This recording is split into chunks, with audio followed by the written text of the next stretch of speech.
ಗಜಾನನ ಮಹಾಲಿ ಅವ್ರನ್ನ ನೆನೆಸ್ತೀನಿ. ನಮ್ಮ ಮನೆಗೆ ಬಂದಿದ್ದರು. ಅವಾಗ ಏನಂದ್ರು ಬಸ್ಲಿಗೆ ಅವ್ರಿಗೆ, ಸರ್ ಇದು 2 ಕೂಡಿ ಒಂದು ಸಂಘವನ್ನು ಮಾಡಬೇಕು, ಬರೀ ಕನ್ನಡ ಬೇಡ, ಕೊಂಕಣಿ ನಾವು ಮನೆ ಮಾತದ ಕೊಂಕಣಿ ಕಲಾ ಸಂಘ ಅಂತ ಇಟ್ಕೊಂಡು ಒಂದು ಇದು ಮಾಡ್ಬೇಕಂತ ಮಾಡೀವಿ ಅಂತ. ಅವಾಗ ಇವ್ರು ಹೇಳಿದ್ರು, ಹೌದು ಅದನ್ನು ಬಿಡಕ್ಕೆ ಬರೋಂಗಿಲ್ಲ, ನೀವು ಹವ್ಯಾಸಿ ಕನ್ನಡದ ಜೊತೆಗೆ ಕೊಂಕಣಿನೂ ಇಟ್ಕೊಂಡ ಆ ಒಂದು ಸಂಘಟನೆಯನ್ನು ನೀವು ಮಾಡಕತ್ತೀರಿ ಅಂದರೆ ಚಲೋ ಅದ, ಮಾಡಿರಿ ಸರ್ ಅಂತ. ಈಗ ಬಹುಶಃ 13ನೇ ವರ್ಷ ಅಂತ ಕಾಣ್ತದೆ. ನನಗೆ ಭಾಳ ಖುಷಿ ಅನ್ನಿಸ್ತು ಮನೆ ಸಂತೋಷ್ ಫೋನ್ ಮಾಡಿದಾಗ. ಜೊತೆಗೆ ಇನ್ನೊಂದು ಖುಷಿ ಅಂದರೆ ಬೇಂದ್ರೆಯವರು ಭಾಳ ಚಂದದ ವಿಷಯವನ್ನು ಅವರು ಇಟ್ಕೊಂಡಾರ.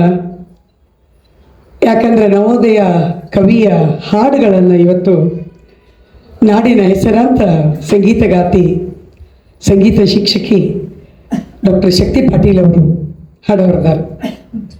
ಮಾತಿಗಿಂತ ಹಾಡು ಕೇಳೋ ಸಮಯ ಈಗ.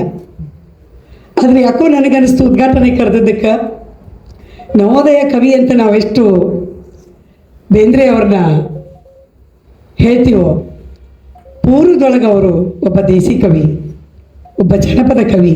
ಅವರನ್ನು ಯಾವತ್ತಿಗೂ ನಮ್ಮ ಜನಪದ ಸಂಸ್ಕೃತಿ, ಜಾನಪದ ಮಾತುಗಳು, ಜಾನಪದ ಒಗಟುಗಳು, ಜಾನಪದ ಗಾದೆಗಳು, ಒಟ್ಟು ಜನಪದದ ಹಳ್ಳಿಯ ಎಲ್ಲ ಸೊಗಡನ್ನು ತನ್ನ ಮೈಗೂಡಿಸ್ಕೊಂಡು ಬೇಂದ್ರೆಯವರು ಮೊಟ್ಟ ಮೊದಲಿಗೆ ಅವರ ಕವನವನ್ನು ಆರಂಭ ಮಾಡಿದ್ದು ದೇಸಿತ್ವದಿಂದ ಅಂತ. ಅದಕ್ಕೆ ನಂಗೆ ಯಾಕೋ ಭಾಳ ಖುಷಿ ಅನ್ನಿಸ್ತು ಉದ್ಘಾಟನೆಗೆ ನನಗೆ ಕರೆದಿದ್ದಕ್ಕೆ. ಜೊತೆಗೆ ಸಹೋದರ ರವಿ ಕುಲಕರ್ಣಿ ಬೆಕ್ಕೇರಿಯವರು, ಕ್ರಿಯಾಶೀಲ ಹುಡುಗರು ರವಿ ಮಾರ್ತಾಂಡಪ್ಪ ಕತ್ತಿ, ಗೋಪಾಲ್ ಉಣ್ಕಲ್ ಮತ್ತು ಪ್ರಕಾಶ್ ಮಲ್ಲಿಗವಾಡ್ ಅವರಿಗೆ ಇವತ್ತು ಅವರೊಂದು ಗೌರವ ಸನ್ಮಾನವನ್ನು ಇಟ್ಕೊಂಡಿತ್ತು. ಈ ಒಂದು ಕಾರ್ಯಕ್ರಮಕ್ಕೆ ಬಹಳ ಪ್ರೀತಿಯಿಂದ ಬಂದು ಉದ್ಘಾಟನೆಯನ್ನು ಮಾಡಿ ಒಂದೆರಡು ಮಾತುಗಳನ್ನು ನಿಜವಾಗಿಯೂ ಬೇಂದ್ರೆಯವ್ರ ಬಗ್ಗೆ ಏನು ಮಾತಾಡಬೇಕಂತ, ವರಕವಿ ಬೇಂದ್ರೆ ಅಂತ ಮಾತಾಡಬೇಕು, ಶ್ರಾವಣದ ಕವಿ ಬೇಂದ್ರೆ ಅಂತ ಮಾತಾಡಬೇಕು, ಮಾತಿನ ಮಾಂತ್ರಿಕ ಗಾರುಡಿಗ ಬೇಂದ್ರೆಗೆ ನೂರಾರು ಅಂಬಿಕಾ ತನೆಯ ದತ್ತನ ಮುಡಿಗೇರಿದ ಗರಿಗಳನ್ನು ಇಟ್ಕೊಂಡು ಮಾತಾಡಬೇಕು. ಇವುಗಳೆಲ್ಲ ನೋಡಿದಾಗ ನಿಜವಾಗಿಯೂ ನಾವೆಲ್ಲ ಎಂಥ ಭಾಗ್ಯವಂತರು ಅಂದ್ರೆ ಬೇಂದ್ರೆ ಅವ್ರನ್ನ ಕಂಡ್ವಿ, ಮಾತಾಡಿದ್ವಿ, ಅವರು ಅಡ್ಡಾಡದ ನೆಲದೊಳಗೆ ನಾವು ಅದೀವಿ, ಅವರ ಹಾಡುಗಳನ್ನ ಇವತ್ತು ಹಾಡ್ತೀವಿ. ಒಬ್ಬ ಅಭಿಜಾತ ವರಕವಿ ಬೇಂದ್ರೆಯವರು ನಮ್ಮ ಧಾರವಾಡದವರು, ಅದು ಅನ್ನೋದೇ ಒಂದು ದೊಡ್ಡ ಹೆಮ್ಮೆಯ ಸಂಗತಿ ನಮಗೆಲ್ಲ. ನಾವು ಭಾಗ್ಯವಂತರು ಅಂತ, ನಾವು ಪುಣ್ಯವಂತರು ಅಂತ ಬೇಂದ್ರೆ ನಾಡಿನಾಗ ನಾವು ಅದೀವಿ. ಎಲ್ಲೇ ನಾವು ಹೊರಗೆ ಹೋಗಲಿ ಕೇಳ್ತಾರೆ, ನೀವು ಎಲ್ಲಿಯವರು ಅಂದರೆ ಧಾರವಾಡ ಅಂದರೆ ಬೇಂದ್ರೆ. ಮೊಟ್ಟ ಮೊದಲಿಗೆ ಎಲ್ಲರ ಬಾಯಿಯೊಳಗೆ ಬರುವ ಮಾತು ಬೇಂದ್ರೆ. ಅದಕ್ಕೆ ಇರಬೇಕು ಬಹುಶಃ ನಮ್ಮ ಗುರ್ಲಿಂಗ್ ಕಾಪ್ಸೆಯವರು ಯಾವಾಗಲೂ ಮಾತಾಡುವಾಗ ಹೇಳ್ತಿದ್ರು, ಕನ್ನಡ ಭಾಷೆಯ ಅನಭಿಷಕ್ತ ಗುರು ಯಾರಾದರೂ ಇದ್ದರೆ ಅವ್ರು ಬೇಂದ್ರೆಯವರು ಅಂತ. ಅಂತಹ ಅದ್ಭುತವಾದಂಥ ದೇಸಿ ನುಡಿಯ ಪ್ರಯೋಗಶೀಲತೆಯ ಮೂಲಕ ಹೊಸ ಕನ್ನಡ ಕಾವ್ಯ ಭಾಷೆಯನ್ನು ಬಳಸಿದವರು ನಮ್ಮ ಬೇಂದ್ರೆಯವರು. ಅವರ ಕಾವ್ಯದ ಒಳ ಮತ್ತು ಹೊರಗಿನ ಆವರಣಗಳನ್ನ ನಾವು ನೋಡ್ಕೋತ ಬಂದ್ವಿ ಅಂದ್ರೆ ಅಲ್ಲೆಲ್ಲ ನಾವು ಕಂಡದ್ದು ಜನಪದದ ಸೆಲೆ, ಜನಪದದ ನೆಲೆ. ಪ್ರತಿಯೊಂದು ಹಾಡುಗಳನ್ನು, ಮಾತುಗಳನ್ನು, ಅವುಗಳನ್ನು ನಾವು ಆಲಿಸ್ತಾ ಹೋದಂಗೆ ನಮಗೆಲ್ಲ ಅವರ ಮೂಲ ಜನಪದದ ಸತ್ವದಿಂದ ಬಂದದ್ದು ಅನ್ನೋದನ್ನು ನಾವು ನಿಜವಾಗ್ಲೂ ಮರೆಯೋಕ್ಕೆ ಸಾಧ್ಯನೇ ಇಲ್ಲ. ಯಾಕಂದ್ರೆ ಬೇಂದ್ರೆಯವರ ಕಾವ್ಯ ಪರಂಪರೆನ, ಆ ಕಾವ್ಯ ಪರಂಪರೆಯ ಮೂಲ ಬೇರುಗಳನ್ನು ನಾವು ದಾಸವಾಣಿ ಆಗಿರ್ಬೋದು, ವಚನ ಆಗಿರ್ಬೋದು, ಲಾವಣಿಗಳು, ಹಳಗನ್ನಡದ ಜೊತೆಗೆ ಜಾನಪದ ಅನ್ನುವ ತಾಯಿ ಬೇರಿನಿಂದ ಆ ಸತ್ವವನ್ನು ಪಡೆದುಕೊಂಡಂಥ ಅವರ ಆ ಕಾವ್ಯ, ಅವರ ಹಾಡುಗಳು ಎಲ್ಲವೂ ನಮಗಿವತ್ತು ಎದ್ದು ಸ್ಪಷ್ಟವಾಗಿ ಕಾಣ್ತಾವೆ. ಮೊನ್ನೆ ಒಂದು ಸೆಮಿನಾರಲ್ಲಿ ಡಾಕ್ಟರ್ ಪ್ರಕಾಶ್ ಖಾಡೆ ಅವರು ಹೇಳ್ತಿದ್ರು ಏನಂದ್ರೆ, ದೇಸೀಯತೆ ಮತ್ತು ಬೇಂದ್ರೆ ಅಂತ ಮಾತಾಡೋ ಸಂದರ್ಭದೊಳಗೆ ಭಾಳ ಚಂದ ಮಾತು ಹೇಳಿದ್ರು ಅವರು. ಏನಂದ್ರೆ, ಬೇಂದ್ರೆ ಅವರ ಕನ್ನಡ ಬೇಂದ್ರೆ ಅವರ ಕನ್ನಡ ತೋರುವಂತಹ ವಿಸ್ಮಯಗಳನ್ನು, ಎಂತೆಂಥ ವಿಸ್ಮಯಗಳನ್ನು ಅವರು ಅನಾವರಣಗೊಳಿಸಿದ್ರು ಅಂದರೆ ಕನ್ನಡ ಭಾಷೆಯ ಶಕ್ತಿ ಸಿರಿವಂತಿಕೆಯನ್ನು ನಮಗೆ ಅವರು ಕಟ್ಟಿಕೊಟ್ರು. ಗ್ರಾಮ್ಯ ಕನ್ನಡ, ಬಳಕೆ ಕನ್ನಡ, ಬದುಕಿನ ಕನ್ನಡ, ಅನ್ನದ ಕನ್ನಡ, ಇದು ಕಡ್ಡಾಯವಾಗಿ ಇವತ್ತು ಜಗದಗಲ ಹಬ್ಬಿ ಕನ್ನಡ ಭಾಷೆಗೆ ಕಸುವು ತುಂಬಿದ ಕೀರ್ತಿ ಬೇಂದ್ರೆಯವರಿಗೆ ಸಲ್ತದ ಅನ್ನೋ ಮಾತು. ಜೊತೆಗೇನ ಎಷ್ಟು ಕರೆ ಅನ್ನಿಸ್ತದ ಅಂತಂದ್ರೆ ಅವ್ರ ಶಬ್ದಗಾರುಡಿಗಳು. ಬೇಂದ್ರೆ ಅವ್ರಿಗೆ ಎಲ್ಲರೂ ಕರೆಯೋದು ಹಂಗೆ. ಆ ಒಂದು ಮಾಂತ್ರಿಕ ಶಕ್ತಿ ಅವರ ಕವನಗಳೊಳಗೆ ನಾವು ನೋಡ್ತೀವಿ. ಅವರಿಂದ ಹಂಗೆ ಅವರ ಕವನಗಳನ್ನ ಹೋದಂಗೆ ನಮಗೆಲ್ಲ ಎಂಥ ತಿಳುವಳಿಕೆ ಅಥವಾ ಅನಿಸಿಕೆಗಳಾಗ್ತಾವ ಅಂತಂದ್ರೆ, ಅವರ ಶಿಶ್ನಾಳ್ ಶರೀಫರ ಆತ್ಮ ವೇದಕವಾಣಿ ಆಗಿರ್ಬೋದು, ಹಳ್ಳಿ ಪಳ್ಳಿ ಓಣಿ ಒಳಗೆ ಮಾತು, ಆ ಮಾತಿನ ರೂಪಕದ ಅವಯವಗಳನ್ನಾಗಿ ಮಾಡಿಕೊಂಡು ಆ ರಂಗ ರೂಪವನ್ನು ಅವರು ಗೊಳಿಸಿದ ರೀತಿ ಆಗಿರ್ಬೋದು, ಅವರ ಈ ಸಾಧನಕೇರಿಯ ದಟ್ಟ ಗ್ರಾಮೀಣ ಸೊಗಡಿನ ಹಳ್ಳಿ ಹಾಡು ಅವ್ರು ಹೆಂಗೆ ಕಟ್ಟಿಕೊಟ್ರು ಅನ್ನೋದನ್ನು ನೋಡೋದಾಗಿರ್ಬೋದು. ತ್ರಿಪದಿಗಳ ಒಳಗೆ ಚಂದ ಏನದ, ಆ ಚಂದದೊಳಗೆ ಹೊರಹೊಮ್ಮಿದಂಥ ಆ ಗರತಿಯರ ಹಾಡು ಏನದ, ಆ ಗರತಿಯ ಹಾಡಿನ ಋಷಿಗಳು ಅಂತ ನಾವೇನು ಹೆಣ್ಮಕ್ಕಳು ಕರಿತೀವಿ. ಇವತ್ತು ಜನಪದ ಸಾಹಿತ್ಯಕ್ಕೆ ಮೂಲವನ್ನು ಒದಗಿಸಿಕೊಟ್ಟಂಥವರು ಅನಕ್ಷರಸ್ಥ ತಾಯಂದಿರು. ಅವರ ಕಲ್ಪನೆ, ಅವರ ಆ ಕಲ್ಪನಾ ಶಕ್ತಿ ಆಗಿರ್ಬೋದು, ಅವರ ಹಾಡುಗಳಾಗಿರ್ಬೋದು, ಅಶುಕವಿಗಳಾಗಿದ್ದಂಥ ಆ ತಾಯಂದಿರ ಮಾತುಗಳನ್ನು ಹಾಡುಗಳ ರೂಪದೊಳಗೆ ನಾವೆಲ್ಲ ಸಂಪ್ರದಾಯ ಪದಗಳ ಮೂಲಕ ಆಗಿರ್ಬೋದು, ಸಾಕಷ್ಟು ಜನಪದೀಯ ಹಾಡುಗಳ ಮೂಲಕ ನಾವೆಲ್ಲ ನೋಡಿದಾಗ ಅವುಗಳ ಬಳಕೆಯನ್ನು ಬೇಂದ್ರೆಯವರು ಎಷ್ಟು ಚೆಂದ ಮಾಡ್ಕೊಂಡಾರ ಅನ್ನೋದು ಮುಂದೆ ನಾವು ಓದ್ತಾ ಹೋದಂಗೆ ಅವರ ಹಾಡುಗಳೊಳಗೆ ನಿಜವಾಗ್ಲೂ ನಾವು ಕಾಣ್ತೀವಿ. ನಾವಾಗಲೆಲ್ಲ ಅಂತಿದ್ವಿ ಏನಂದ್ರೆ, ಅರೆ ಎಷ್ಟು ಚಂದ, ನಾವು ಒಟ್ಟ ಜನಪದ ಕವಿಯಾಗೇನೆ ಬೇಂದ್ರೆಯವ್ರನ್ನ ನೋಡುವ ಒಂದು ಪರಿ ಹೇಳ್ತಿದ್ರು. ಅವ್ರು ನವೋದಯದ ಕವಿ ಹೌದು, ನವೋದಯದ ಕವಿ ಹೌದಾಗಿದ್ದರೂ ಕೂಡ ಅವರು ನವೋದಯಕ್ಕೆ ಹೇಳುವ ಮುನ್ನ ಏನು ಹೇಳ್ತಿದ್ರು ಅಂದರೆ, ನಮ್ಮ ಗರತಿಯರ ಹಾಡಿನ ಹೆಣ್ಣುಮಕ್ಕಳು ಅವ್ರದ್ದು ಖರೆ ಕಾವ್ಯ, ಉಳಿದದ್ದು ಕಾವ್ಯದ ಛಾಯೆ ಅಂತ ಅವರೇ ಸ್ವತಃ ಹೇಳುವುದರ ಮೂಲಕ ನವೋದಯಕ್ಕೆ ಶ್ರೀಕಾರ ಹಾಕಿದವರು ನಮ್ಮ ಬೇಂದ್ರೆಯವರು. ಒಂದ ಗೀಗಿ ಪದವ, ಒಂದ ಲಾವಣಿಯ, ಎಷ್ಟು ಚಂದ ಅವರು. ನಾವೆಲ್ಲ ಚಿಕ್ಕಿ ಎಣಿಸುವ ಮಾತುಗಳನ್ನ ಹೇಳೋ ಸಂದರ್ಭದೊಳಗೆ ಬೇಂದ್ರೆಯವರು ಭಾಳ ಚಂದ ಹೇಳ್ತಿದ್ರು ಏನಂದ್ರೆ, ಅಜ್ಜ ಆರ್ತಲಿ ಮುತ್ಯ ಮೂರ್ತಲಿ, ಅಜ್ಜ ಆರ್ತಲಿ ಮುತ್ಯ ಮೂರ್ತಲಿ, ಕಚ್ಚಾಡಿ ಗಳಿಸಿದ್ದು ಕಳೆದಾರು, ಕಚ್ಚಾಡಿ ಗಳಿಸಿದ್ದು ಕಳೆದಾರು, ನಿನ್ನಿನ ಮಂದಿ ಇಂದಿಲ್ಲ ಇಂದಿನವರು, ಮುಂದಿನ ಮಂದಿ ಇಂದಿಲ್ಲ ಇಂದಿನವರು, ಮುಂದೆ ಹೆಂಗೆ ಹೇಳ್ದಾರು, ಮುಂದೆ ಹೆಂಗೆ ಉಳ್ದಾರು, ಗೀಯಗ ಅಂತ ಅವರೊಂದು ಗೀಗಿ ಪದದೊಳಗೆ ನಾವು ನೋಡ್ತೀವಿ. ಬೇಂದ್ರೆಯವರ ಭಾಳ ಸುಂದರವಾದಂಥ ಒಂದು ಆ ಗೀಗಿ ಪದ. ಅದ್ರೊಳಗೆ ಅವ್ರು ಹೇಳ್ತಾರೆ ಹಿಂಗೆ, ಈ ಕಚ್ಚಾಡಿ ಉಳಿದಿದ್ದು ಹೇಳೋದ್ರ ಜೊತೆಗೆ ಹೊಲ ಮಾಡೋವಾಗ ನೆಲನ ಇಲ್ದಿದ್ರೆ ಬಲ ಹೆಂಗೆ ಉಳಿದಿತ್ತು, ಹೊಲ ಮಾಡೋವಾಗ ನೆಲನ ಇಲ್ದಿದ್ರೆ ಬಲ ಹೆಂಗೆ ಉಳಿದಿತ್ತು, ಹಲ ಅಂತ ಎತ್ತನ ಗುದ್ದಿದ್ರೆ ಬಿತ್ತದ ಬಲ ಹೆಂಗೆ ಬೆಳೆದಿತ್ತು, ಹಲ ಅಂತ ಎತ್ತನ ಗುದ್ದಿದ್ರೆ ಬಿತ್ತದ ಬಲ ಹೆಂಗೆ ಬೆಳೆದಿತ್ತು ಅಂದರೆ, ಗ್ರಾಮ್ಯದ ನೆಲಿಯೊಳಗೆ ಈ ಗೀಗಿ ಪದದ ಜಾಡಿನೊಳಗೆ ಆ ಹಾಡುಗಳನ್ನು ಕಟ್ತಾ ನಮ್ಗೆ ಅವ್ರು ಕಟ್ಕೊತ ಹೋಗಿದ್ದು ನೋಡಿದ್ರೆ ನಿಜವಾಗ್ಲೂ ಎಂಥ ಅದ್ಭುತವಾದಂಥ ಕವಿಗಳನ್ನು, ಆ ಹಾಡುಗಳನ್ನು ನಾವಿವತ್ತು ಕೇಳ್ತೀವಿ, ಅನುಭವಿಸ್ತೀವಿ ಅಂತ. ಯಾಕಂದ್ರೆ ನಮ್ಮ ಜನಪದದೊಳಗೆ ನಾವು ಹೇಳ್ತಿರ್ತೀವಿ, ಗಾದಿ ಮಾತದವ, ಒಡಪದ, ಒಗಟದ, ನಾಣ್ಣುಡಿ ಅದಾವ, ಎಲ್ಲ ಅದಾವ. ಅವೆಲ್ಲಗಳು ಏನದಾವ ಬೇಂದ್ರೆ ಸಾಹಿತ್ಯದೊಳಗೆ, ಬೇಂದ್ರೆ ಅವರ ಕಾವ್ಯದೊಳಗೆ ನಾವು ನೋಡ್ತೀವಿ. ಅವರ ಪ್ರತಿ ಸಾಲಿನೊಳಗೆ ಕೆಲವೊಂದಿಷ್ಟು ಅವರ ಕವನ ಸಂಕಲನಗಳನ್ನ ನಾವು ಓದ್ತಾ ಹೋದಂಗೆ, ಅವರ ಗರಿಯಾಗಿರ್ಬೋದು, ಗಂಗಾವತರನಾಗಿರ್ಬೋದು, ಯಾವುದೇ ಅವರ ಕವನ ಸಂಕಲನಗಳನ್ನ ನಾವು ನೋಡ್ಕೋತಾ ಹೋದ್ವಿ ಅಂತಂದ್ರೆ ಆ ಸತ್ವವನ್ನು ಎಲ್ಲವನ್ನು ಇದು ಜನಪದ ಮೂಲದ್ದು ಅಂತ ಅಂದ್ಕೊಳ್ಳುವಷ್ಟರ ಮಟ್ಟಿಗೆ ನಮಗೆ ಅವರ ಸಾಹಿತ್ಯ ಹತ್ತಾಗ್ತದೆ. ದಿನನಿತ್ಯದ ಬಳಕೆಯ ಮಾತುಗಳು ಎಷ್ಟು ಚಂದ ಅವರು ಹೇಳ್ತಾ ಹೋಗ್ತಿದ್ರು. ಅವರು ಒಗಟು ರೂಪದೊಳಗಿನ ಹಾಡುಗಳು ಎಷ್ಟು ಚಂದ ಬರ್ತಿದ್ವು ಅನ್ನೋದನ್ನು ನಾವು ನೋಡಿದ್ರೆ, ಅವನ ಸೀರೆ ಮರ್ಚಲಾರೆ ಅಪ್ಪನ ರೊಕ್ಕ ಎಣಿಸಲಾರೆ, ಅವನ ಸೀರೆ ಮರ್ಚಲಾರೆ ಅಪ್ಪನ ರೊಕ್ಕ ಎಣಿಸ್ಲಾರೆ ಎಂತಹ ಪ್ರಕಾಶ ತುಂಬಿತ ಆಕಾಶ. ಹಂಗೆ ಮುಂದುವರೆದು ಹೇಳ್ತಿದ್ರು, ಗಾಳಿಗಂಬ ನಿಲ್ಲಿಸ್ಲಾರೆ ಕಾಣಿಕೆ ತುಂಬ ಸಲ್ಲಿಸ್ಲಾರೆ ಒಳಗೂ ಹೊರಗೂ ಒಂದ ತೋರಿಕೆ ನೂರೊಂದು. ನೀವು ಬಿಡಿಸ್ರಪ್ಪ ಅಂತಂದ್ರೆ ಆಕಾಶ ಮತ್ತು ನಕ್ಷತ್ರದ ಒಂದು ಅದ್ಭುತವಾದಂಥ ಅಭಿವ್ಯಕ್ತಿಯನ್ನು ಅವರು ಈ ತಮ್ಮ ಸಾಲುಗಳೊಳಗೆ ಸಲ್ಲಿಸಿದ್ದನ್ನು ನಾವು ನೋಡ್ತೀವಿ. ಅಂಥ ಅದ್ಭುತವಾದಂತಹ ಹಾಡುಗಳನ್ನು ಆ ಕವನಗಳ ಮೂಲಕ ಅವರು ನಮಗೆ ಹೆಂಗೆ ಕೊಟ್ಟರು ಅಂದ್ರೆ ಅದು ಓದಾಕೂ ಖುಷಿ ಅನ್ನಿಸ್ತದೆ, ಹಾಡೋಕ್ಕೂ ಖುಷಿ ಅನ್ನಿಸ್ತದೆ ಅನ್ನೋದನ್ನು ಎಷ್ಟು ಚಂದ ಈಗ ನಮ್ಮವ್ರು ಹೇಳ್ತಿರ್ತಾರೆ.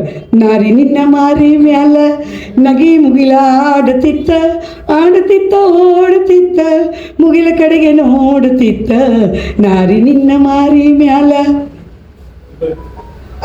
ಎಷ್ಟು ಸುಂದರ ಸಾಲುಗಳು.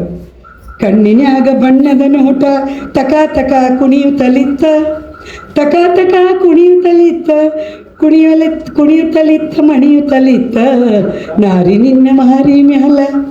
ಅದು ಒಂದು ಸ್ಯಾಂಪಲ್ ಅನಿಸ್ಬೋದು. ಅದಕ್ಕೆ ಅವರ ಒಂದೊಂದು ಮಾತುಗಳು ಅದಕ್ಕೆ ಬೇಂದ್ರೆ ಅವ್ರು ಹೇಳ್ತಿದ್ರಂತ ಏನಂದ್ರೆ, ಬೇಂದ್ರೆ ನೀ ತೊಗಲ್ ಚೀಲ ಅಲ್ಲ, ಅದು ಹೆಗಲ್ ಚೀಲ ಹಸ್ಬಿಯೊಳಗೆ ತುಂಬೇದ 18 ಸರ್ಕ್ ಸಾಮಾನ ಅಂತ. ನೀ ತೊಗಲ್ ಚೀಲ ಅಲ್ಲ, ನೀನು ಹಸ್ಬಿ ಚೀಲ ಅಂತ. ನಿನ್ನ ಚೀಲದಾಗ ತುಂಬೇದ 18 ಸರಕು ಸಾಮಾನು ಅನ್ನೋ ಮಾತು ಬೇಂದ್ರೆಯವರು ಸ್ವತಃ ಹೇಳ್ತಿದ್ರು. ಇಂಥ ಎಷ್ಟೋ ಬೇಂದ್ರೆಯವರ ಕವನದೊಳಗೆ ನಾವು ಕಾಣುವಂಥ ಅತ್ಯಂತ ಮಾರ್ಮಿಕವಾದಂಥ ಆ ಸಾಲುಗಳನ್ನು, ಶಬ್ದಗಳನ್ನು, ಇವುಗಳನ್ನೆಲ್ಲ ನಾವು ನೋಡಿದಾಗ ನಮ್ಮ ನಾಡಿನ ಪ್ರತಿಯೊಬ್ಬ ಕವಿಗಳು ಅವ್ರ ಬಗ್ಗೆ ಎಂತೆಂಥ ಮಾತುಗಳನ್ನ ಹೇಳಿದರು ಅನ್ನೋದನ್ನು ಕೂಡ ಒಂದೆರಡು ಮಾತುಗಳೊಳಗೆ ನನಗೆ ಹೇಳಬೇಕು ಅಂತ ಅನ್ನಿಸ್ತದೆ. ಮೊಟ್ಟ ಮೊದಲಿಗೆ ಕಾಯ್ಕಿಣಿಯವರು ಬೆಂಗಳೂರಿನೊಳಗೆ ಒಂದು ಸಭಾದಾಗ ಹೇಳ್ತಾರೆ, ಬೇಂದ್ರೆ ಕಾವ್ಯದ ಸೊಗಸುಗಳು ಮನದಟ್ಟಾಗಬೇಕಾದ್ರೆ ಒಂದು ಕವಿ ಹೃದಯದ ಜೊತೆ ರಸಿಕತನವು ಬೇಕು. ನೀವು ಹಂಗೆ ಓದಿದರೆ ನಿಮಗೆ 4 ತಂತಿ ಅರ್ಥ ಆಗೋದೇ ಇಲ್ಲ, ಕಬ್ಬಿಣದ ಕಡಲೆ ಇದ್ದಂಗೆ. ಅದು ಎಷ್ಟು ನಮಗೆ ಸರಳ ಅನ್ನಿಸ್ತದೆ ಅಷ್ಟ ಕಷ್ಟನೂ ಅದ. ಅದ್ರ ಜೊತೆಗೇನೆ ಅವ್ರು ಇನ್ನೊಂದು ಮಾತು ಹೇಳ್ತಾರೆ, ಏನಂದ್ರೆ ಪದ ಲಾಲಿತ್ಯದೊಡನೆ ಅರ್ಥ ಗೌರವ ಒಂದಾಗಿ ಹೊಂದಿಸ್ಕೊಂಡು ಕವನ ಕಟ್ಟುವ ಸಿದ್ಧ ಹಸ್ತ ಬೇಂದ್ರೆಯವ್ರಿಗೊಬ್ಬರಿಗಲ್ದ ಬೇರೆ ಯಾರಿಗೂ ಇಲ್ಲ. ಗೌರೀಶ್ ಕಾಯ್ಕಿಣಿಯವರು ಭಾಳ ಖುಷಿಯಿಂದ ಹೇಳುವಂಥ ಮಾತು. ಅವ್ರಿಗೆ ಸಾಕಷ್ಟು ಒಂದು ಸಂಸ್ಥೆ ಆಗ್ಯಾರ, ಒಂದು ಸಂಪ್ರದಾಯ ಆಗ್ಯಾರ, ಅಖಂಡ ಸ್ಫೂರ್ತಿಯ ಸೆಲೆ ಆಗ್ಯಾರ. ಶಬ್ದ ಶಕ್ತಿ ಅನ್ನೋದು ಬೇಂದ್ರೆಯವರ ಕೈಗೂಸು. ಅವ್ರು ಹೆಂಗೆ ಮಣಿಸ್ತಾರ ಹಂಗೆ ಅದು ಮಣಿತದ.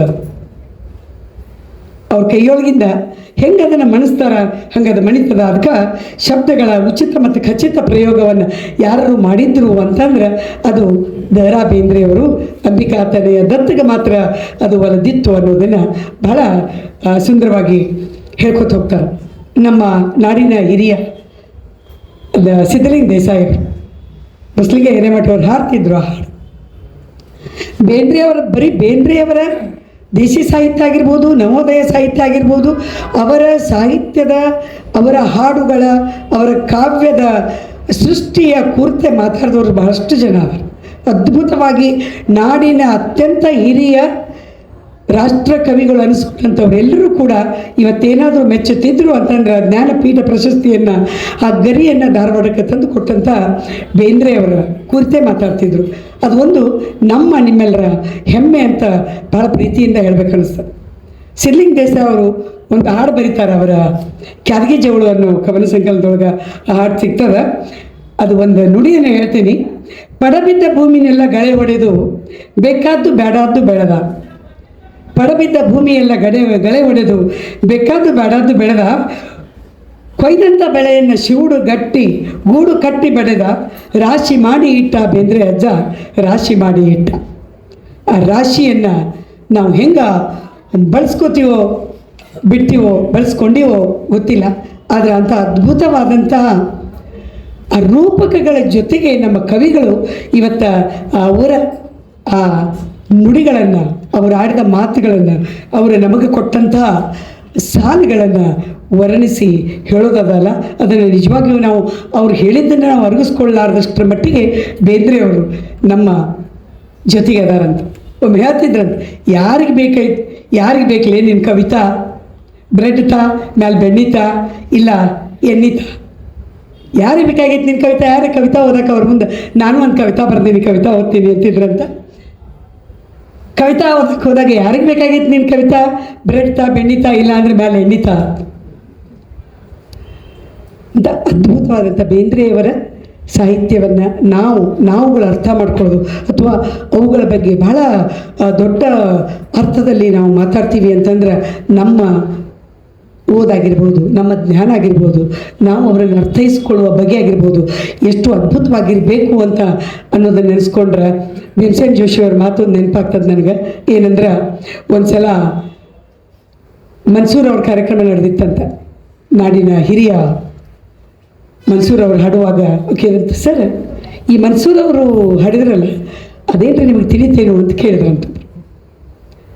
ಅವಾಗ ಭೀಮಸೇನ್ ಜೋಶಿ ಅವ್ರು ಹೇಳಿದ್ರಂತ, ಅವ್ರು ಹೊಡೆದು, ಲೇ ನಾ ಹಾಡೋದು ನಿನಗೆ, ಅವ್ರು ಹಾಡೋದು ನನಗೆ, ಕೇಳ್ತಿದ್ರೆ ಕೇಳು, ಇಲ್ಲ ಅಂದರೆ ಎದ್ದು ಹೋಗು ಅಂದ್ರ. ಎಂಥ ಅದ್ಭುತವಾದ ಮಾತನ್ನು ಭೀಮಸೇನ್ ಜೋಶಿ ಅವ್ರು ಹೇಳಿದರು. ಮಲ್ಲಿಕಾರ್ಜುನ್ ಮನ್ಸೂರ್ ಅಂದ್ರೆ ನಿನ್ಗೇನು ಗೊತ್ತಿಲ್ಲ, ನಿಂಗೆ ಗೊತ್ತಿಲ್ಲ ಅಂದ್ರೆ ಕೇಳಬೇಡ, ಅವ್ರು ಹಾಡೋದು ನನಗೂ ಮರೆಯ, ನಾ ಹಾಡೋದು ನಿನಗೆ. ಇಂಥ ಸ್ಥಾನದೊಳಗೆ ನಮ್ಮ ಬೇಂದ್ರೆ ಅವರು ಕೂಡ ಇದ್ದರು. ಯಾಕಂದ್ರೆ ನಮ್ಮ ವಿ ಸೀತಾರಾಮಯ್ಯನವರ ಒಂದು ಕಡೆ ಹೇಳ್ತಾರೆ ಏನಂದ್ರೆ, ಬೇಂದ್ರೆ ಅಂದ್ರೆ ಒಂದು ಬೆಂಕಿ, ಬೇಂದ್ರೆ ಅಂದ್ರೆ ಒಂದು ಬೆಂಕಿ, ಅದು ಶಾಖ ಕೊಡ್ತದ, ಬೆಳಕು ಕೊಡ್ತದ, ಪಾಕನೂ ಮಾಡ್ತದ, ಪರಿಶುದ್ಧ ಪಾವನೆಗೊಳಿಸ್ತದೆ. ನೀವು ಓದಿದಿ ಅಂದ್ರೆ ಬೇಂದ್ರೆ ಕಾವ್ಯ ನಮ್ಮನ್ನು ಪರಿಶುದ್ಧ ಪಾವನೆಗೊಳಿಸ್ತದೆ ಅನ್ನೋದು. ಯಾಕಂದ್ರೆ ಇದ್ದದ್ದು ಮರೆಯೋಣ, ಇಲ್ಲದ್ದು ತೆರೆಯೋಣ, ಹಾಲ್ಜೇನು ಸುರಿಯೋಣ, ಅರ್ಥವಿಲ್ಲದ ಸ್ವಾರ್ಥವಿಲ್ಲದ ಬರಿಯ ಭಾವಗೀತೆಗಳಾಗೋದು ಬೇಡ ನಾವು ಅನ್ನುವ ಅವ್ರ ಮಾತುಗಳಿಗೆ ಇದೊಂದು ಅರ್ಥವನ್ನು ಕೊಡುವಂಥ ಮಾತು ವಿ ಸೀತಾರಾಮಯ್ಯನವ್ರು ಹೇಳ್ತಾರೆ. ಎಂಥ ಬಹುಶಃ ನಾವು ಬೇಂದ್ರೆಯವರನ್ನು ನಾನಿವತ್ತು ನನ್ನ ಪ್ರಾಮಾಣಿಕ ಅನಿಸಿ ಒಂದು ದೇಶೀಯ ನೆಲೆಗಟ್ಟಿನೊಳಗೆ ಅವ್ರ ಬಗ್ಗೆ ನನಗೆ ಏನೋ ಒಂದೆರಡು ಮಾತುಗಳನ್ನ ಮಾತಾಡಬೇಕು ಅನ್ನಿಸ್ತು. ಅಂದರೆ ಅವರನ್ನು ನಾವು ಹೆಂಗೆ ಅರ್ಥ ಮಾಡ್ಕೊಳ್ಳೋಕೆ ಸಾಧ್ಯದ? ಆರಂಭದ ದಿನದೊಳಗೆ ಬೇಂದ್ರೆ ಅವರು ಹೆಂಗೆ ಜನಪದವನ್ನು ತನ್ನದಾಗಿ ಅವರು ಮಾಡ್ಕೊಂಡಿದ್ರು ಅನ್ನೋದನ್ನು ನೋಡಿದ್ರೆ, 4 ತಂತಿಯ ಅವರ ಜ್ಞಾನಪೀಠ ಪ್ರಶಸ್ತಿ ಬಂದ ಮೇಲೆ ನಾವು ಬೇಂದ್ರೆಯವ್ರನ್ನ ಕಾಣೋದಲ್ಲ. 4 ತಂತಿ ಬಂತು ಪ್ರಶಸ್ತಿ ಅಂತ ಭಾಳ ಮಂದಿ ಹಿಡ್ಕೊಂಡು ಕುಂತ್ವಿ ನಾವು. 4 ತಂತಿಯನ್ನು ಭಾಳ ಮಂದಿ ಹಿಡ್ಕೊಂಡು ಕುಂತ್ವಿ. 4 ಸಾಲು ತಿಳಿಲಿಲ್ಲ, ನಮಗೆ ಅರ್ಥ ಆಗಲಿಲ್ಲ. ಯಾಕಂದ್ರೆ ಅದನ್ನು ಅರ್ಥ ಮಾಡ್ಕೋಬೇಕು ಅಂತಂದ್ರೆ ನಮಗೆ ಭೀಮಸೇನ್ ಜೋಶಿಯವರು ಹೇಳಿದ ಮಾತುಗಳು ಇವತ್ತು ನೆನಪಾಗ್ತವ.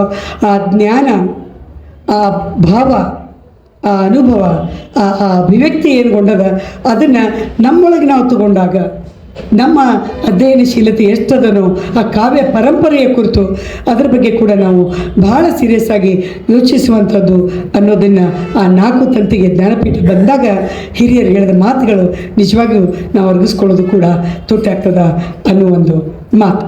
ಯಾಕಂದ್ರೆ ಇವತ್ತು ಹುಬ್ಬಳ್ಳಿ ಅವ್ರು ಹೇಳ್ತಾರೆ 4 ತಂತಿ ಹೆಂಗೆ ಹುಡ್ತು ಅಂದ್ರೆ ಜ್ಞಾನಪೀಠ ಬಂತು. ಅದಕ್ಕೆ ನಾನು ಸಿರ್ಸಿಗೆ ಹೊಂಟಿದ್ದೆ, ಹುಬ್ಬಳ್ಳಿಯಿಂದ ಸಿರ್ಸಿಗೆ ಹೋಗುವಾಗ ತಡಸ್ ಬರ್ತದೆ, ಆ ತಡಸ್ ರೋಡ್ನಾಗ ಹಾದು ಹೊಂಟಿದ್ದೆ. ಬಸ್ನಾಗ ಕುಂತು ಬರ್ದದ್ದು ಕವನ ಇದು. ಬಸ್ನಾಗ ಕುಂತು ಬರದೆ ಕೆಳಗೆ ಇಳಿದ ನನ್ನ ಗೆಳೆಯನ ಮುಂದೆ ಓದಿದೆ. ನನಗೇನು ತಿಳಿಲಿಲ್ಲ, ಮುಂದೆ ಗೊತ್ತಾಯ್ತು ಏನಂದ್ರೆ ಆ ಹಾಡಿಗೆ 4 ತಂತಿ ಪ್ರಶಸ್ತಿ ಬಂತು ಅಂತ. ಎಂಥ ಕವಿಗಳು ನಮ್ಮ ನಡುವೆ ಇದ್ದರು. ಇವತ್ತು ಪ್ರಾಣೇಶ್ವರ್ ಹೇಳೋದು ನಾವು ಕೇಳ್ತಿರ್ತೀವಿ, ನಮ್ಮ ನಡು ಕವಿಗಳದಾರ, ಡಬ್ಬಿ ಮೇಲೆ ಡಬ್ಬಿ, ಡಬ್ಬಿ ಮೇಲೆ ಡಬ್ಬಿ, ಬೆಳತನಕ ಡಬ್ಬಿ ಇಟ್ಟರು ಅವ್ರ ಕವನ ನಮಗಿಯೋದಿಲ್ಲ. ಅಂತಹ ಅರ್ಥವಾಗದ, ಲಯವಿಲ್ಲದ, ಗೇಯತೆ ಇಲ್ಲದ ಎಷ್ಟೋ ಕವಿಗಳ ಕವನಗಳನ್ನ ನಾವೆಲ್ಲ ನೋಡಿದಾಗ ನಮ್ಮ ನಾಡಿನ, ನಮ್ಮ ದೇಶೀಯ ಸೊಗಡಿನ ಬೇಂದ್ರೆಯವರು ಎಂಥ ಅದ್ಭುತ ಕವಿಯಾಗಿ ನಮ್ಮ ನಡುವೆ ಇವತ್ತು ನಿಲ್ತಾರೆ. ಅವ್ರ ಹಾಡುಗಳನ್ನು ನಿಜವಾಗಿಯೂ ಮಾತಿನಿಗಿಂತ ಹಾಡುಗಳನ್ನ ಕೇಳಬೇಕು. ಇವತ್ತು ನಾನು ಭಾಳ ಪ್ರೀತಿಯಿಂದ ಇವತ್ತು ಅವರ ದೇಶೀಯತೆ, ಅವರ ಸೊಗಡು ಹೆಂಗದ ಜಾನಪದದೊಳಗೆ ಅವ್ರ ಹಾಡುಗಳ ಮೂಲಕ ನಾವು ಕಂಡ್ವಿ ಅನ್ನೋದನ್ನು ಭಾಳ ಪ್ರೀತಿಯಿಂದ 2 ಮಾತುಗಳನ್ನ ಹೇಳಬೇಕು ಅನ್ನುವ ಕಾರಣಕ್ಕೆ ನಾನು ನನ್ನ ಮಾತುಗಳನ್ನ ಇಲ್ಲಿ ವ್ಯಕ್ತಪಡಿಸ್ತಾ, ಇನ್ನೊಂದು ಮಾತು, ನವೋದಯದ ಸಂದರ್ಭದೊಳಗೆ ಅವರು ಜಾನಪದ ಕವಿನ ಅಲ್ಲ ಅನ್ನುವ ಒಂದು ವಾದನೂ ಬಂತು. ಭಾಳ ವಾದಗಳು ನಡೆದು ಆವಾಗ ಆಕಾಶವಾಣಿಯೊಳಗೂ ಒಂದು ವಾದ ಇತ್ತು. ಬೇಂದ್ರೆಯವರು ಜಾನಪದದ ಕವಿಯೋ ಅಥವಾ ನವೋದಯ ಕವಿಯೋ ಅಂತ. ಅದಕ್ಕೆ ಗಂಡ ಅಂಬೋದು ಗುಂಡ್ಕಲ್ಲು, ಬಾಳೆ ಅಂಬೋದು ಹೊರಳಕಲ್ಲು, ಹರೇಮಿ ಊರು ಹರೇಮಿ ಊರು ಬರೀ ಗುಲ್ಲು ಅಂತ ಅಂದ್ರಂಥವ್ರು. ಅವ್ರಿಗೆ ತಿಳಿಲಿಲ್ಲ ಅವರು ಜಾನಪದ ಮೂಲದವ್ರು. ಹೌದು, ಜಾನಪದ ಶೈಲಿ, ಧಾಟಿ, ಭಾಷೆ ಮತ್ತು ಪ್ರತಿಮಾ ವಿಧಾನದೊಳಗೆ ಬರೆದ ಮಾತ್ರಕ್ಕೆ ಆ ಕಾವ್ಯ ಜಾನಪದ ಆಗೋದಿಲ್ಲ. ಯಾಕಂದ್ರೆ ಜಾನಪದ ಕಾವ್ಯನ ಮೂಲ ಅಜ್ಞಾತ, ಅನಾಮಧೇಯ, ಇದು ಪರಂಪರಾಗತವಾಗಿ ಬಂದದ್ದು. ಸಮೂಹ ನಿಷ್ಠೆ, ಸೃಷ್ಟಿ, ಮೌಖಿಕ ಪರಂಪರೆ. ಜಾನಪದ ಧಾಟಿಯೊಳಗೆ ಕೆಲವು ಹಾಡುಗಳನ್ನು ಕಟ್ಟಿದ ಮಾತ್ರಕ್ಕೆ ಆ ಕವಿ ಜಾನಪದ ಕವಿ ಅನ್ನಿಸಿಕೊಳ್ಳಲಾರ ಅಂತ ಎಷ್ಟೋ ಮಂದಿ ವಾದ ಮಾಡಿದರು. ಆದರೆ ಒಂದು ಮಾತು ನನಗೂ ಅನಿಸಿದ್ದು, ಆದರೆ ಬೇಂದ್ರೆ ಅವರು ಅಪರಂಜಿ ಅಂತ ಕವಿ, ಅವರು ಸಾಕಷ್ಟು ಕವನ ಬರ್ದಾರ. ಓದುವಾಗ ಅವಳ ಗತ್ತು, ಗುಂಗು, ಗ್ರಾಮೀಣ ಸಂಸ್ಕೃತಿ, ಟೊಂಕದ ಮೇಲೆ ಕೈ ಇಟ್ಕೊಂಡ ಬಿಕ್ಕದಾಕಿ ಯಾರಿಕಿ ಅನ್ನುವ ಗತ್ತಾಗಿರ್ಬೋದು. ಸಂಜೆಯ ಬಾವಿಗೆ ಹೊರಟಿದಿ ಬಾವಿ, ಸಂಜೆಯ ಜಾವಿಗೆ ಹೊರಟಿದಿ ಬಾವಿಗೆ ಅನ್ನುವಾಗಿರ್ಬೋದು. ನನ್ನ ಕೈಯ ಹಿಡಿದಾಕಿ ಅಳನುಂಗಿ ನಗುವೊಮ್ಮೆ ಅನ್ನುವ ಹಾಡಾಗಿರ್ಬೋದು. ಕೂಸುಗೆ ಕುಚ್ಚಿಗೆ ತಿಂತು, ಹಾಸಿಗೆ ನೆಲ ತಿಂತು ಅನ್ನುವುದಾಗಿರ್ಬೋದು. ಕಬ್ಬಿಣದ ಕೈ ಕಡ್ಗ, ಕುಣಿಕೋಲು ಕೂದಲು, ಕಬ್ಬಳಿ ಹೊದ್ದಾವ ಬಂದಾನ ಅನ್ನುವ ದೇಸಿ ಸಂಸ್ಕೃತಿಯ ಆ ಗಾರುಡಿಗನ ಹಾಡಾಗಿರ್ಬೋದು. ಇವುಗಳೆಲ್ಲವನ್ನು ನೋಡಿದಾಗ ಕೂಡ ನಾವು ಏನೇ ಆದರೂ ನಮ್ಮ ಬೇಂದ್ರೆ ಅವರು ಮೂಲ ದೇಶಿ ಸೊಗಡಿನಿಂದ ಹುಟ್ಟಿ ನವೋದಯಕ್ಕೆ ಅದ್ಭುತವಾದಂಥ ಸಾಹಿತ್ಯವನ್ನು, ಕಾವ್ಯವನ್ನು ಕೊಟ್ಟರು, ಆ ಪರಂಪರೆಯೊಳಗೆ ಬಂದರು ಅನ್ನುವ ಮಾತನ್ನು ಹೇಳ್ತಾ, ಬಹುಶಃ ಅವ್ರ ಬಗ್ಗೆ ಎಷ್ಟು ಮಾತಾಡಿದ್ರು ಸಾಲದು. ಆ ರವಿ ಅಧ್ಯಕ್ಷರು ಬೇಂದ್ರೆಯವರ ಕುರಿತು ಮಾತಾಡ್ತಾರೆ. ಆದರೆ ಮಾತಿಗಿಂತ ನಂತರದೊಳಗೆ ನಾವು ಶಕ್ತಿಯುತವಾದ ಧ್ವನಿಯೊಳಗೆ ಬೇಂದ್ರೆಯವರ ನವ್ಯ ಗೀತೆಗಳನ್ನು ನಾವು ಕೇಳೋರಿದ್ದೀವಿ ಅನ್ನೋ ಮಾತನ್ನು ಹೇಳ್ತಾ ಭಾಳ ಪ್ರೀತಿಯಿಂದ ಈ ಕಾರ್ಯಕ್ರಮವನ್ನು ಉದ್ಘಾಟಿಸಿದೆ. ಇದೊಂದು ಅವಕಾಶವನ್ನು, ಈ ಒಂದು ದೇಸೀಯತೆಯನ್ನು ಅವಲೋಕನ ಮಾಡೋದಕ್ಕೆ ಅವಕಾಶ ಮಾಡಿಕೊಟ್ಟ ಮಗನ ಸಮಾನ ನನಗೆ ಸಂತೋಷ್ ಮಹಾಲೆಗೆ, ಆ ಇಡೀ ತಂಡಕ್ಕೆ, ಅಪೂರ್ವ ಕೃಷ್ಣಾನಂದ ಮಹಾಲೆ ಅವರಿಗೆ, ಎಲ್ಲ ಸಂಘಟನೆಗೆ ನನ್ನ ವಂದನೆಗಳನ್ನು ತಿಳಿಸಿ ನಾನು ಮಾತು ಮುಗಿಸ್ತೀನಿ. ನಮಸ್ಕಾರ.